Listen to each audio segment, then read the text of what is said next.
көргөндө Кыргызстанда балдардын зордук зомбулукка кабылышы күн санап өсүүдө. Бунун себеби эмнеде? Дал ушул темада бүгүн учур маселесинде түз эфирде маектешебиз. Сиздердин кызматта Фироза Ашымбаева болом. Анда эмесе биз дал ушул темада студияга конокторду да чакырганбыз. Тааныштырсак, Советбек Акматов, Ош мамлекеттик университетинин эл аралык мамилелер факультетинин улуг окутуучусу. Саламатсызбы агай? Ошондой эле Оңкошова Гүлнар эже, психолог эже. Саламатсызбы эже? Бүгүнкү биздин студияга куш келипсиздер. Дал ушул темада бүгүн түз эфирде сөз кылабыз. Алгач биз атайын даярдалган материалды көрүп алсак, андан соң биз маегибизди баштайбыз.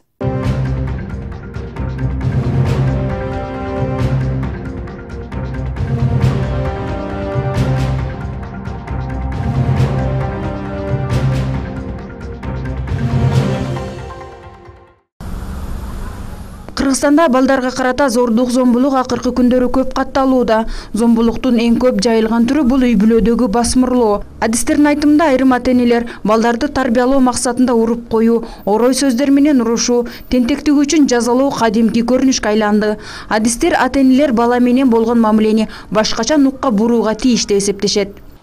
Буларды азайтуу үчүн биринчи кезекте мен оюмча жана балдардын жанында ар дайым жанында жүрүүчү адамдар менен иштеш керек. Булар ата-энелери, мугалимдери, ошо айлана чөйрөсү десек да болот. Ата-энелерге түшүндүрүү иштерин жүргүзүшүбүз керек. Мугалим эжекелерине, ага эжекелерине түшүндүрүү иштерин жүргүзүшүбүз керек. Ар дайым балдар көзөмөлдө болуш керек. Ата-энелер аз билесиңиз да, эртең менен баласын мектепке таштайт, же болбосо бала бакчага таштайт, ошол бойдон кечке баласын унутат. Кайсы мезгилде үйүнө келди, кайсы мезгилде сабагы бүттү, ал боюнча эч кимдин кабары жок. Ошол себептерден бала көзөмөлсүз калат. Ушул нерсени алдын алуу үчүн балдар ата-энелер арасында түшүндүрүү иштерин жүргүзүү. Ата-эненин орой мамилеси айрым убакта өлүмгө чейин алып келүүдө. Маселен, 29 ноябрда Салижан Шарипов атындагы мектептин 6-классын окуучусу Файзулла Юлдашев өз атасынын ур токмогунан каза болгон деп айтылууда. Ошондой эле 2-декабрда ымыркайды ичке тепкен видео интернетке жарыяланып, ал өз атасы экендиги белгилүү болду. Мындай көрүнүш учурда күн санап өсүп жаткандыгына байланыштуу жазаны күчөтүү зарыл деп эсептешет шаардыктар. Мен оюмча жаңы закон чыгарыш керек го. Зордук зомбулук чындыгында болуп атат кээ бир жерлерде, телевизордон көрсөттү жанагы жаш балдарга. Ошонун азыр көп эле адамдар нервный болуп калбадыбы, турмуш шартка байланыштуу. Ошолор негизи катуураак жаза колдонсо, кичине ойлонуп калышат эле да. Өмүр бат жаза берсин. Тооруму? Балдарга неме? Убалда балдарга. Мыйзам тарабында чара колдонуш керек. Балдарды урбаш керек. Алар коомго терс таасир берүүдө. Айрыкча мына жаштарга интернеттен баарыбыз көрүп алып, мындай эме болуп атат бизге дагы. Ошо мыйзам тарабында чара көрүш керек. Балдарга карата зомбулук ар бир өлкөдө орун алган көйгөй. Дүйнөдө, анын ичинде Кыргызстанда да миңдеген балдар зомбулуктун жана ташпоор мамиленин курмандыгына кабылат. Балдарды зомбулуктан коргоо, камкордукту камсыздоо ар бир ата-эненин милдети. Мындан улам баланын эмне менен алек болуп жаткандыгына көңүл буруу зарыл. Ош шаарында атайын зордук зомбулукка кабылган балдар үчүн борборлор жок болгону менен турмуштук оор кырдаалга кабылган өспүрүмдөр балдар үчүн атайын жайлар бар. Ал жерде балдарга педагогикалык, психологиялык жана социалдык жактан жардам көрсөтүлөт.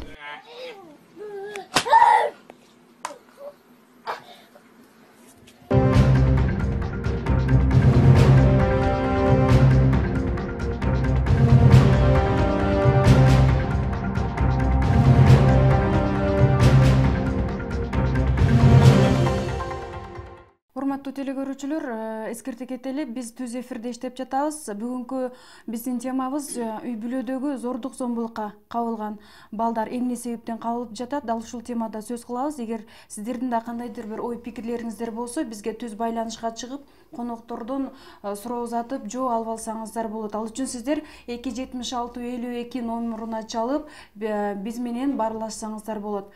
Негизи азыр биз атайын даярдалган материалды да көрүп кеттик. бул жерде ата энесинен тагыраагы атасынан дагы өзүнүн атасынан көргөн зомбулукту да көрбөдүкпү? Кечеги эле болуп өтүп интернет аябай катуу талкуу болду. Атасы 2 жашар баласын эчке аябай катуу теппедиби?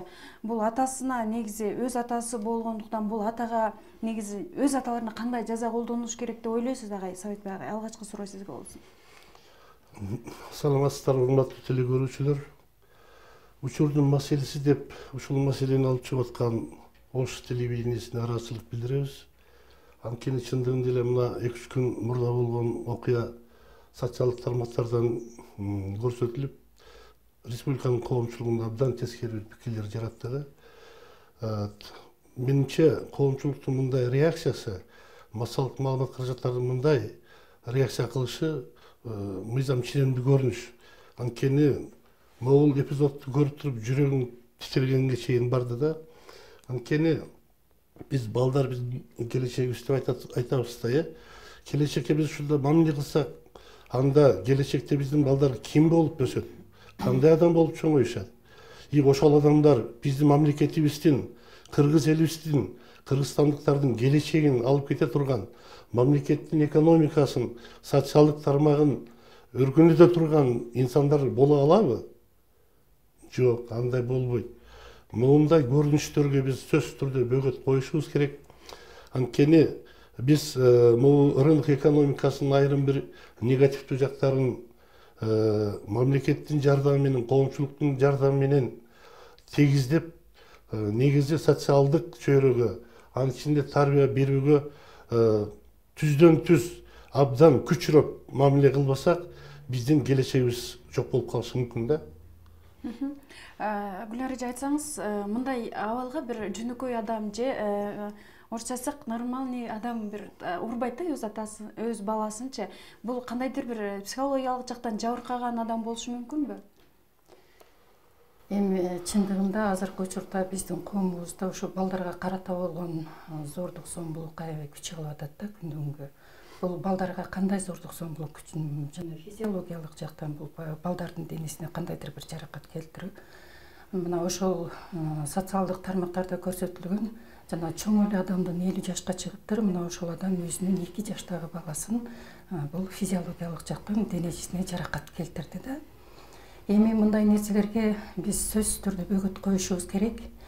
Себеби мунун дагы ошо социалдык тармактарга чыкканы абдан жакшы болду. Себеби ошону эл азыркы учурда аябай талкуу жүргүзүп атат, эл арасында коомчулукта аябай чоң талкуу болуп атат. Ошол адамга карата сөзсүз түрдө бир укук коргоо органдары бир жакшы чара колдонуп берсин деген сунуштарды дагы көпчүлүк айтылып атат. Мен дагы бул адамга карата ошол именно укук коргоо органдарына ошо телевидениеден пайдаланып айтып кетет элем, сураныч ошо 2 адамга бир жакшы бир чара колдонуп туруп, дагы ошол массалык маалымат каражаттары аркылуу, социалдык тармактар аркылуу ошону элге жайыстырса, биздин кээ бир баягы адамдарыбыз үчүн бул абдан жакшы үлгү, абдан жакшы чоң сабак болот деп ойлойм да. Андан кийинки жанакы сөзүмдө улай дагы айта турган исе, бул бир гана ошо дене жактан залакка келтирбестен биздин балдарыбызга дагы психологиялык жактан ушу зордук зомбулукка көп туш болуп атат, экономикалык жактан, андан кийин сексуалдык жактан көп балдарыбыз зордук зомбулукка туш болуп атат. Эми туш болгондо бул негизинен эле 2 жаштан 12-14 жашка чейинки балдар кирип атат да. Бул өтө коркунучтуу нерсе, себеби чындыгында эле балдар биздин эртеңки келечегибиз. Эгерде бүгүнкү күндө ошо балдардын психикасын буссак, ал баланын жалпы эле өсүп өнүгүшүнө таасирин тийгизет да. Ошондуктан азыркы учурда көп ата энелер ошо балдардын баягы физиологиялык баягы керектөөсүн канагаттандырганга аракет кылышат да. Монеке баланын психикасынын өзгөчөлүгүнө көп көңүл бурушпайт. Анан ошон үчүн айтат элем, биринчи кезекте биз балдардын психикалык өзгөчөлүктөрүнө көбүрөөк көңүл буруп туруп, анан ошо сөздөр бул психика менен баланын физиологиялык өзгөчөлүгү тыгыз байланышта да. Анан ошол физиологиялык өзгөчөлүк да жакшы болот деп ойлойм да. Негизи баланын ошол эмоциялык зомбулук менен психологиялык зомбулукка кабылышын кантип аныктаса болот балада? Эми бул жерде баланын жүрүш турушунан, басканынан, сүйлөгөн сөзүнөн эле билинип калат да. Эми ар бир баланын психикасы өтө уникалдуу. Ар бир бала бул жекече личность, жекече инсан. Ошондуктан ошол эки ар бир баланын жекече өзгөчөлүгү ар түрдүү болот. Ошол баланын басканынан, сүйлөгөн сөзүнөн, турганынан, баланын эмоционалдык абалынан гана билип койсок болот да. Бала аябай кыжалат болот. Мисалы үчүн, эгерде үй бүлөдө зордук зомбулук боло турганса, биринчи кезекте балада коркуу сезими пайда болот. Коркуу сезими пайда болгондо, бул баланын ички дүйнөсүндө дайыма ошо баланы кыжалат кылып турат да. Ал кээ бир балдар коркуу сезими пайда болгондо, кээ бир балдар мисалы үчүн баягы түнт болуп кетиши мүмкүн, а кээ бир балда болсо кайра тескерисинче айлана чөйрөдөгү болгон адамдарга агрессивдүүлүк пайда болушу мүмкүн да. Агрессивдүүлүк пайда болгондон кийин ал үйүндө эмнени көрсө, ошо кандай таяк жесе, кандай сокку урса, ошону сөзсүз түрдө ал досторунун арасында же болбосо ошо классташтардын арасында ошол агрессивдүүлүктү эмоционалдык түрдө чагылдырып ошо сыртка чыгарат да. Андан уже ал бала акырындык менен сабагынан да кала баштайт, предметтерге жетишпейт, окуусу начарлайт. Андан кийин ошол эки айлана чөйрөсү жакшы бала болсо, мисалы үчүн балдар болсо, достору, классташтары жакшы болсо, ошол баланы класс жетекчиси же болсо соцпедагогдор ошол балага түшүнүү менен мамиле жасап туруп, алдыга тартып сүйрөп чыгып кетсе болот. Бирок ошол баланын үстүндө сөзсүз түрдө адистер иштеш керек деп ойлойм. Рахмат, биздин теле көрүүчүлөрдүн суроолору бар экен. Алло, саламатсызбы? Сиз түз эфирдесиз. Алло. Саламатсызбы? Саламатсызбы? Өзүңүз тааныштырып, сурооңузду бере бериңиз. Алло, саламатсызбы? Мен ушул силерге суроо берейин дедим эле. Келиңиз, бериңиз.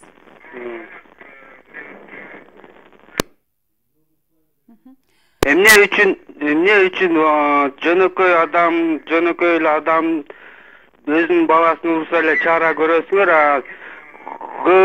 көп балдарды башка бир адамдар неме кылса коргобойсуңар. Жөн эле анан өз ата өзүнүн баласын ушунчалык жазалап койсо эле анан ушунчалык чуу көтөрөсүңөр. Эмне үчүн башкаларга чара көрбөйсүңөр дейм да. Рахмат. Теле көрүүчүнүн негизи суроосу түшүнүктүү болду окшойт. Бул Сабитбай агай, сиздин жеке оюңузду айтып кетсеңиз бул мырзанын суроосуна. Урматтуу теле көрүүчү, тиги өзүнүн баласын урса болот деген түшүнүк болбош керек да. Өзүнүн баласы да сиз дагы коомдун бир мүчөсү катары, келечекте ошол коомдун өнүгүшүнө салым кошо турган катары, эң башкысы сизден чыккан бир адеп аклактуу инсан катары мамиле кылыш керек. Ар бир бала ал сиз үчүн баа жеткис байлык болуш керек. Сиз эгерде ошол балага жакшы тарбия берип, ал эми уруу согуу менен зомбулук көрсөтүү менен тарбия болот деген, бул менимче таптакыр туура эмес түшүнүк да. Ошондон алыс болушубуз керек. Ал эми тиги мамлекеттик деңгээлдеги, райондун деңгээлиндеги чиновниктин жана өзүнүн баласына жасап аткан мамилеси, бул биздин коомду дүрбөлөңгө салып, абдан мындай сос чакырыгы болуш керек да. Анткени өзүңүздөргө маалым, четте жүргөн 1 миллионго жакын мигрант бар деп атабыз. Алар болгондо дагы жаш, өзгөчөлүгү боюнча абдан өнүгө турган, үй бүлө күтө турган курактагы инсандарыбыз ал жакка кетип атпайбы. Ал эми бул жакта калган алардын балдары кандай тарбия көрүп атат, кандай мамиле көрүп атат? Өзүнүн атасы жанагындай, тем более мамлекеттик чиновник кошого барып аткандан бул жактагы балдардын тагдыры эмне болду деген суроо түйшөлтүп ар бирибизде коомду көтөрүш керек да. Ошондуктан, урматтуу теле көрүүчүлөр, бала бизге жараткан тарабынан берилгенден кийин биз ошого милдеттүүбүз. Бул шарият ишинде дагы, мыйзам түрүндө дагы, деги эле моралдык, этикалык жактан алганда дагы биз ал баланы жакшы чоңойтуп, тарбиялап, келечегине кыйналбай турган, керек болсо ушул түйшүлүккө өмүрү бардыгына абдан ыраазы болуп, сизге ыраазы болуп, кийин рахмат айтып, сизди каарылыгыңызды камсыз кыла турган, сыймыктана турган инсан кылып жаратканга умтулуш керек. Дагы бир жолу кайталап коеюн. Зордук, зомбулук эмес. Маданияттуу, мындай өзүнүн жеке мисалында салыштырып, жакшы сөз менен, жакшы мамиле менен ушуга жетиш керек. Рахмат. Биздин телекөрүүчүлөрдүн дагы суроолору бар экен. Алло, саламатсызбы? Сиз түз эфирдесиз, сурооңузду бере бериңиз.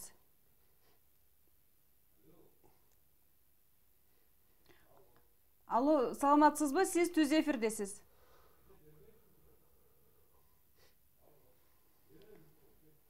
Алло. Саламатсызбы эже? Рахмат. Сурооңузду бере бериңиз. Сиз түз эфирдесиз. Биздин байланыш үзүлүп калды. Урматтуу телекөрүүчүлөр, бизге байланышка чыгып жатканда телевизордон бир аз алысыраак туруп биз менен байланышсаңыз, бизге телефон аркылуу гана сүйлөшүңүз. Советбай агай, сизге да бир кошумча суроо берип кетсем, мурда Советтер Союзунда негизи балдарды кантип тарбиялайт элеңиздер? Азыр эми биз балким мен айтайын деген учурдагы жаштарды үйлөнөрдөн мурда, балалуу болордон мурда кандайдыр бир аларга тарбия көрсөтүү керекпи? Азыр дал ушул суроону кошумча жооп бересиз. Биз телекөрүүчүлөрдөн суроону кабыл алалы. Алло, саламатсызбы? Саламатсызбы. Келиңиз, сурооңузду бере бериңиз. Мисалы, ошо соцпедагогду айтсак, анда деген бир бала катай бир катуу иш кетирсе, эмне үчүн соцпедагог аны сөзү менен түшүндүрбөйбү, баланы урат? Рахмат. Телекөрүүчүнүн суроосу ата-эне эмес, мугалимдер тараптан дагы зомбулук көрсөтүлүп жатат. Аны сөзү менен түшүндүрсө болбойбу деген суроо экен. Гүлнар эже, сиздин кандай оюңуз бар, ушуга айтып кетсеңиз? Эми бала үй бүлөдө гана эмес, ошо мектептерде, бала бакчаларда дагы зордук зомбулукка туш болот да. Мен жана айтпадымбы, ар бир инсандын өзгөчөлүгү ар башка. Мисалы үчүн ошол эле мектепте иштеп жаткан мугалимдер балдарга да зордук зомбулук көрсөтүшү мүмкүн. Бирок ошол эки зордук зомбулук көрсөткөндөн кийин ошол эки адамды администрация тарабынан сөзсүз түрдө жазаланышы керек да. Ал деген баягы биз айтабыз го, соцпедагогдор иштеп атат азыркы учурда мектептерде. Ошол соцпедагогдун көзөмөлүндө болуш керек. Ар бир мугалим, ар бир бала ошону жоюуга мектепте аракет кылыш керек да. Андай болбош керек, таптакыр болбош керек. Бул туура эмес. Мектепте эч качан мугалим балага кол көтөрбөш керек. Буга да биз бөгөт коюшубуз керек да. Демек, мугалимдердин балдарга кол көтөрүүгө укугу жок экен. Укугу жок да, бул таптакыр баягы укук бузуу болуп атпайбы? Баланын баягы укугун биз бузуп атабыз да, мугалимдер. Рахмат. Биз азыр агай телекөрүүчүнүн суроосу бар экен, кабыл алып бирге жооп берсек. Алло, саламатсызбы? Сиз түз эфирдесиз. Сурооңузду бере бериңиз.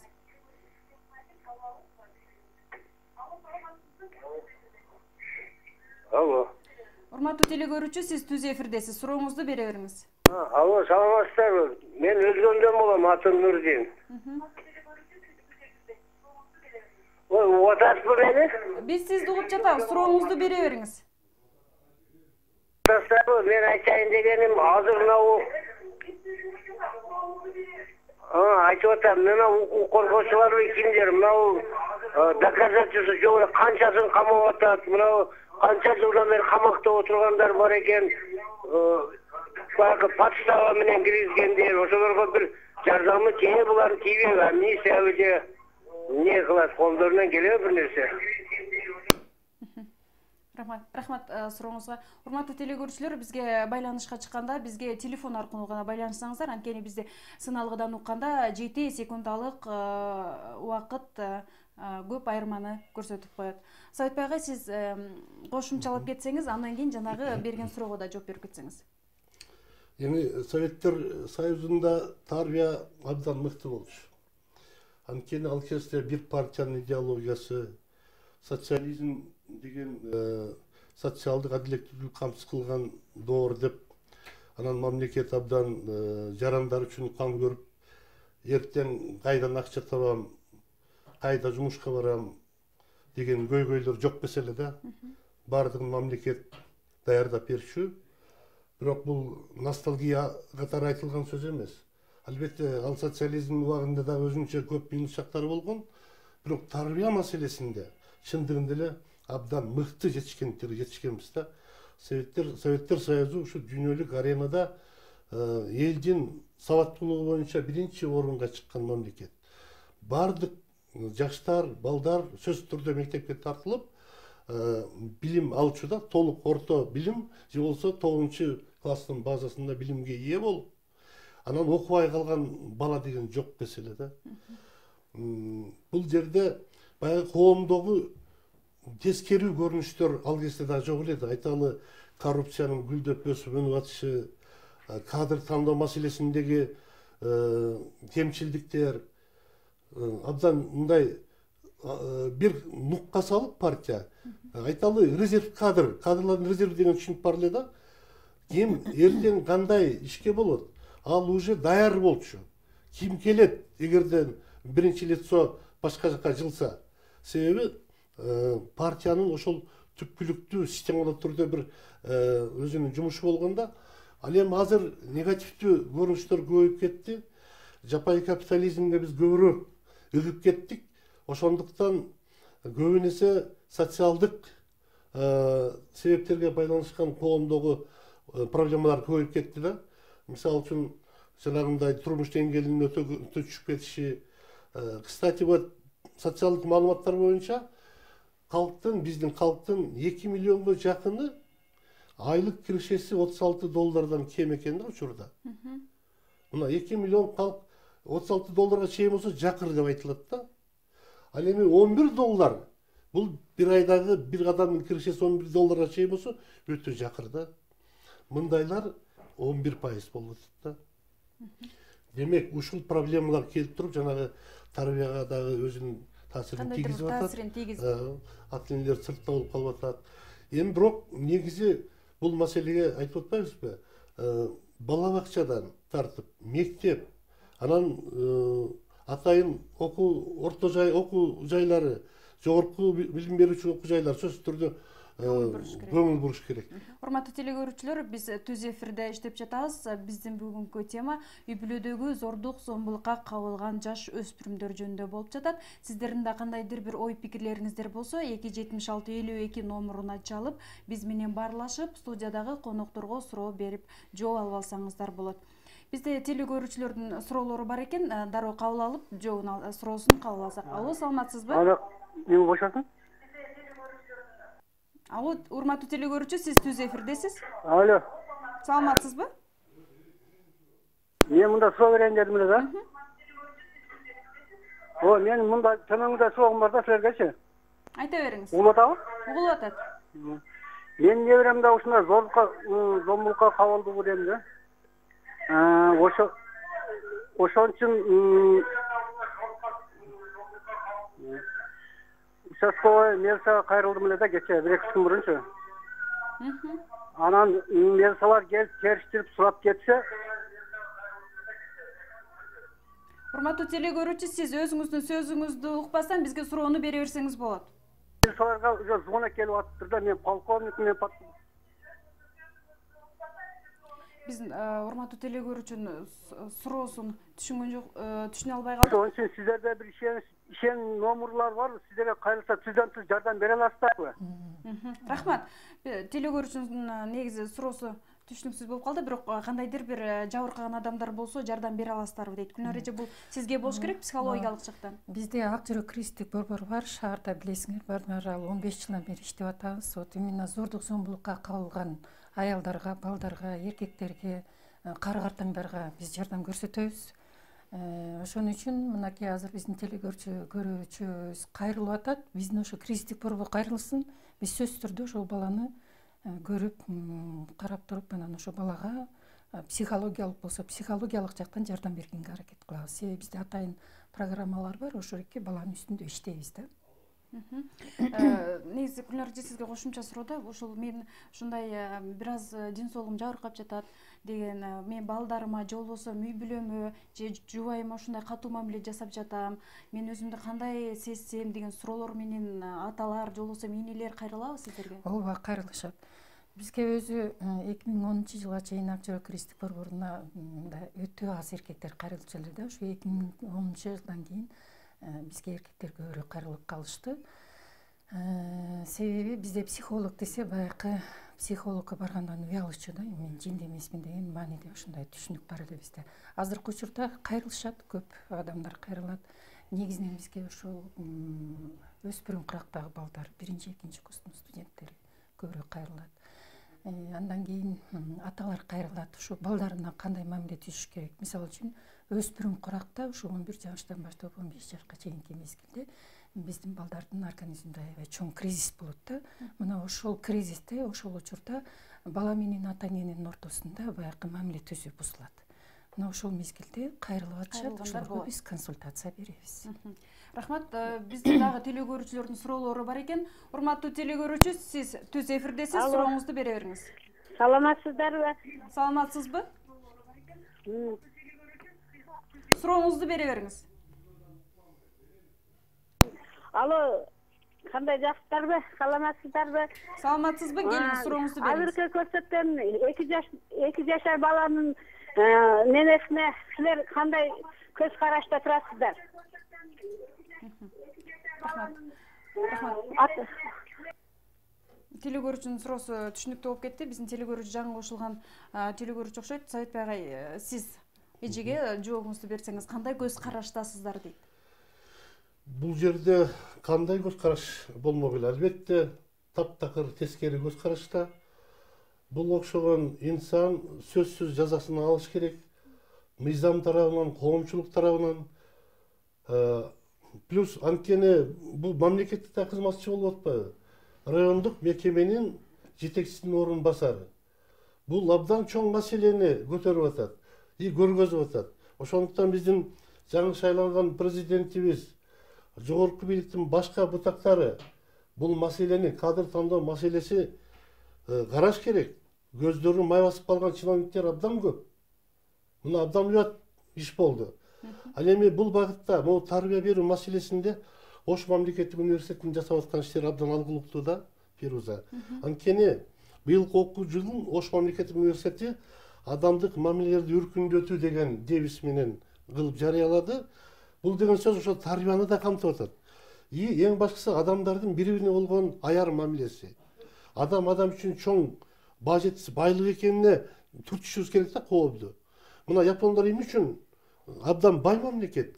И Япониядагы учурда 50 миңден ашык адам 100дөн ашып жашаптыр да.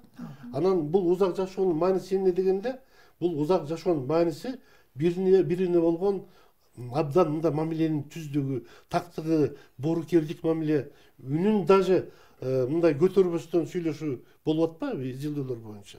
Ошондуктан бул Ош мамлекеттик университетинин жанагындай бул жылды адамдык мамилелерди өркүндөтүү жылы деп жарыялаган абдан учурунда болду деп ойлойм. Анан ошол азыр окуу корпустарында ушундай бир жакшынакай тарбиялык маанидеги сөздөр жазылып, илинип коюлду да. Азыр окуучулар, студенттерибиз кетип атып, окуп кетип атат да. Анан сабак убагында сурап калсак, айрым сөздөр жат да уже. Ошого бир мындай өзүнчө өзгөрүү болду да. Демек, бул маселеге мекеме ишканалар, окуу жайлардын баары тең күрөшүүбүз керек экен да. Бул коомдун жалпы камкордугу болуш керек болуп атат да. Рахмат. Биз теле көрүүчүнүн да суроосу бар экен. Урматтуу теле көрүүчү, сиз түз эфирдесиз, сурооңузду бере бериңиз. Мен суроо берейин дедим эле. Негизи өзүм азыр жаңы эле телевизорду жандырганмын. Эми кайсы темада экенин билбейм, бирок жаш балдар жөнүндө билип атам. Бул 2014-жылы Кызыл Бишкек шаарында бала балык үйүнө алып койгон, жолдошуну кызганып, өзүнө өзү бычак тайып алганда. Ошол боюнча кызын алып коюп, эндигиче кызын беришпейт. Азыр энди Бишкек шаарына чейин барып, ал жөнүндө кайрылсак, булар акча сурап атат. 100 миңге жакын акча сурап атат. Анан ал мисалы үчүн балдар үйүндө канчалаган балдар бар, ата энесилер. Булар азыр ата энеси барларга бербей атпайбы, туурабы? Силер азыр жаш балдарды жөнүндө сүйлөп, ушулардын эмесин коргоп атасыздар. Ушуга кандай жооп бересиздер? Бул баланы кайра өзүнүн баласын өзү акчага сатып алабы кандай? Бул эгерде барып, эгер баласын алайын, кызын алайын десе, бул сен чегим борборуна Бишкекке барып, 20 эмессиңби деген эме ал дептир, справка. Анан бул барып справканы эметсе, ошол Востокте Кичи районунда атайын мэрия бар экен, ошол жерден акча сурашты, атайын акча реабилитационный ошол балдарды багып алган жерден ошонун директори дагы акча сурап азыркы маалдачы өзүнүн баласын өзүнө бербей атат. Канчалаган ата энелер таштап тууп коюп таштап кетип атат. Ошолордун балдарын жакшылап багып алсын да. Анан мынтип эле телевиденияга чыгып эле өздөрүн жакшы көрсөтүшүп эле биз моундай кыла коебуз дейт. Ушуга кандай жооп бере аласыздар азыр? Ушул эже менен байкеден сурайын дедим эле. Ушул кандай кылып жардам бере аласыздар сиздер азыр өзүнүн баласын алып алганга? Рахмат. Рахмат, урматтуу телекөрүүчү, сиздин сурооңуз түшүнүктүү болду. Гүлнар эже, сиздин жеке оюңузду айтып кетсеңиз. Эми бул жерде ошо баласын алып койгон деп түшүнүп атам да менчи. Бизде атайын адвокаттар жана юристтер иштейт. Ошол эки юрист менен адвокаттарга бизге кайрылсын, сөзсүз түрдө мындайга биз жардам беребиз. Себеби акыркы күндөрдө биздин юрист менен адвокаттар ошо Бишкекке чейин барып, ошо сот процесстерине катышып, көп адамдарга жардам берип атышат да. Ошон үчүн кайрылсын, биздин телефонго чалышса, анан телефон аркылуу байланышып, жардам бергенге аракет кылабыз. Сабитбек айым, мындан 2 жыл мурун дагы ушундай балдарга зордук зомбулук аябай күчөп кетип, анан активисттер бул ата энелерди өлүм жазасына дагы мыйзам чыгарсын деген көтөрүп чыгышкан да, бирок бул мыйзам кабыл алган эмес. Негизи мындай ата энелерге чындап эле өлүм жазасын мыйзам чыгарыш керек. Сиз кандай ойлойсуз? Эми бизде жалпы дүйнө жүзүндө өнүгүү гуманизация багытына кетип атат да. Ошондуктан моундай өлүм жазасы өтө эле жазалоо аркылуу ийгиликке жетиш өтө кыйынга турат да. Ошондуктан биз ошол азыркы жаштарды, студенттерди, эртең ата эне боло турган ушулар да биздин коомубуздун келечеги ушулар. Мына ушуларга туура тарбия берип, моундай негативдүү көрүнүштөрдөн алыс болгула деп тынбастан ушу коом мындай түп көтөрө айтып күрөшсөк, менимче жемишин бербей койбойт. Мен ойлойм, жанагындай баласына зомбулук кылган ата энелер бул коомдун көпчүлүгү эмес. Булар айрым бир ушундай көрүнүштөр деп айткым келет да. Анткени биздин азыр коом өнүгүү жолунда граждандык сектор абдан мыкты, күчтүү жолго түштү. Агынак прасыңгара деп жалпы өнүгүүгө салымын кошуп атат да. Мына азыр сиздер айтып атпайсыздарбы, тиги суроо берип, ачыктан ачык акча сурады деп айтып атасыздар. Бул да ошо коомдун өсүп жаткандыгынын, коомдун адилеттүү мындай жолго түшүп бара жаткандыгын, өзүнүн укугун талаша билүүсүн көрсөтүп аткан көрүнүштөр да. Ошондуктан ушу шаардык тургундарды, башка көрүүчүлөрдү чакырар элек, ар кандай коомдогу тескери көрүнүштөрдү чагылдырып, буюрса социалдык тармактарда, мамлекеттик мекеме уюмдарда, атуулдук секторлордо сөзсүз түрдө биздин коом буга өзүнүн баасын берет, туура реакция кылат деген ойдобуз. Рахмат. Урматтуу телекөрүүчү, сиз түз эфирдесиз, сурооңузду бере бериңиз. Бизге телекөрүүчүлөрдүн да Алло, саламатсызбы? Саламатсызбы? Келиңиз, сурооңузду бере бериңиз. Алло, саламатсыздарбы? Мен суроо Биз байланышта үзүлүп калды. Негизи азыркы учурда аябай көп күчөп атат деп атпайбызбы бул зордук зомбулукчу? Балким бул мурда да болгондур. Баягы азыр соц тармактар күчөп жатканда биз күндөн күнгө көбөйүп жатканын билип жатабыз. Мурда да болгондур. Балким соц тармактар жок болгон үчүн ачыкка чыкпай жаткандыр да. Гүлнар эже, оюңузду айтсаңыз, мурда кандай эле сиздердин баягы жаш убактарыңыздарда? Эми мындайда азыркы учурда биздин коомубузда болуп жаткан ар түрдүү өзгөрүүлөр экологиялык, саясий, экономикалык, техногендик, маалыматтык мына ушул эки өзгөрүүлөрдүн баардыгы биздин адамдардын психикасына басым жасап атат да.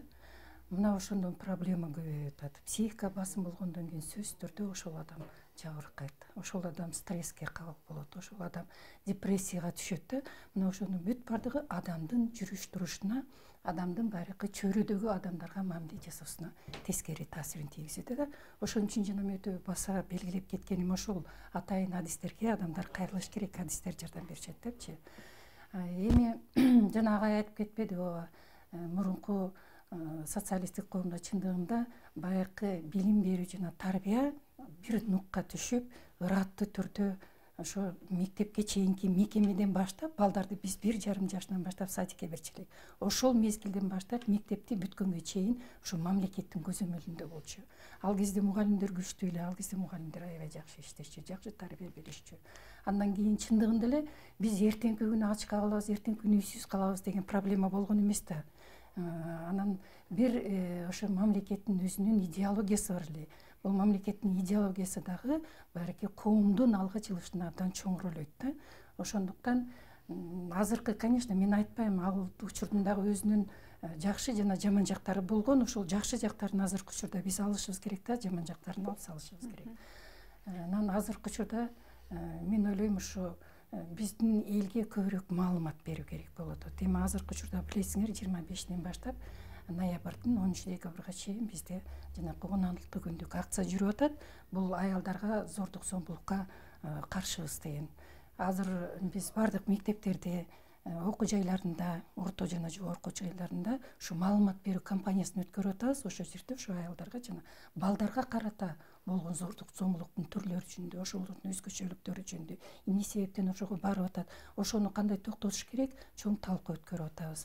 Мына ушундай кампанияларды көбүрөөк өткөрсөк, балким элибиз түшүнгөндөн кийин ошол зордук зомбулук акырындык менен жоюлат деген ойдомун. Урматтуу телекөрүүчүлөр, биз учур маселесинде зордук зомбулук, үй бүлөдөгү балдардын зордук зомбулукка кабылышы жөнүндө сөз кылып жатабыз. Биз студиядагы конокторубузга дагы да суроо берип кетсек, негизи айтсаңыздар, мындай негизи баланын жашынан деп коет го, тарбияны жашынан бериш керек депчи. Азыркы учурда мектептерде адеп сабагы кирсе дагы байгы сааты аз деп айтылат да. Негизи балдардын тарбияга, мектепте дагы тарбиясын көбөйтүү үчүн адеп сабагын көбөйтүш керекпи. Сиздер кандай ойлойсуздар, Сабитбек агай? Албетте, бул бир себеби өзөгү да. Адеп сабагынын киргизүү абдан туура болгон. Бирок сиз айткандай, ага саатты көбүрөөк бөлүп, анан кийин ошол окуткан мугалимдердин тажрыйбасына, тег эле моралдык этикалык көрөнгөсүнө карап берсе жакшы болмок да. Негедир мына бизге келген студенттердин арасында мына өтө эле адептүүлөр аз да. Ошондуктан бул нерсени айтып атпайбызбы?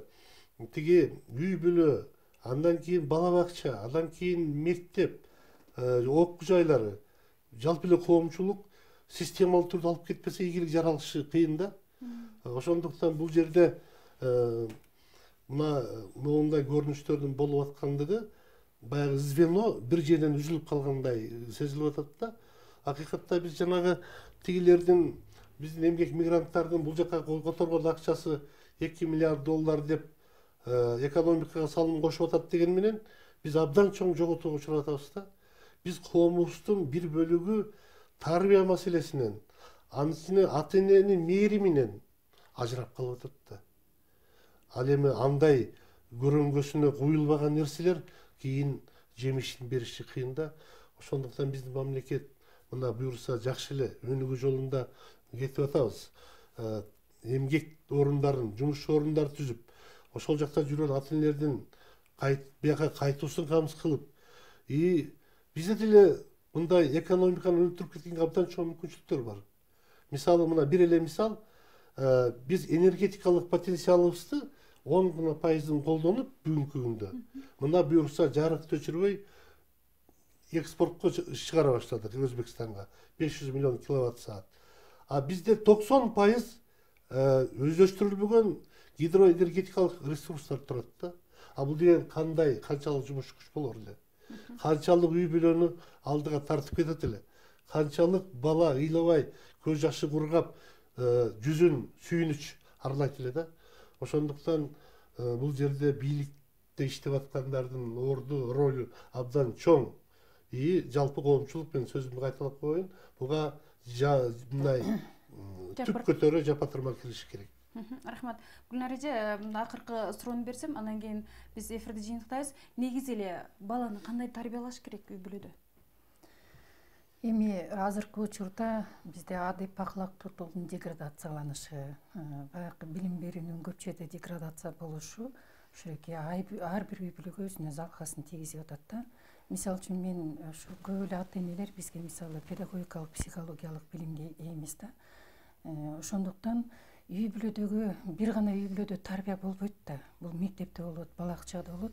Баягы агай айтмакчы, мектеп менен бала бакча тыгыз байланышта болуш керек. Мектеп андан кийин орто жогорку окуу жайлар менен тыгыз байланышта болуш керек да. Эгерде ортосунан эле бир звено үзүлүп калса, демек ошол жерде тарбия бузулат да. Ошондуктан бул жерде мен ойлойм, ошо ата-энелер үчүн атайын бир курстарды өтсө, педагогика боюнча, балдарды тарбиялоо боюнча, балдарга билим берүү боюнча, ошо мектептин эле сот педагогдору, мектептен эле илгери мектепте мугалимдер ата-энелер менен абдан көп иш-чара алып барышчу.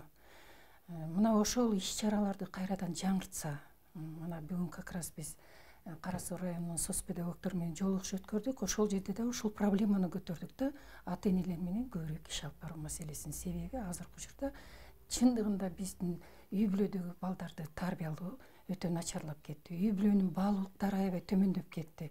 Мына ушул проблемалардын баардыгын көтөрдүк да. Ошон үчүн баарыбыз тыгыз байланышта болуп туруп, бирдиктүү иш алып барганыбызда биздин коомубузда ушу тескери көрүнүштөр төмөндөбөк болот эле деп ойлойм. Рахмат. Сабитбек агай, сиздин жаштарга болгон кеңешиңиз негизи балдарды кандай тарбиялаш керек?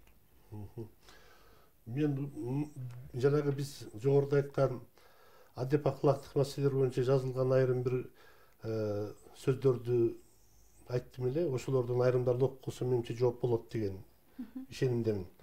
Мисалы, тарбия баасыз байлык. Улуунун өмүрү кичүүгө үлгү.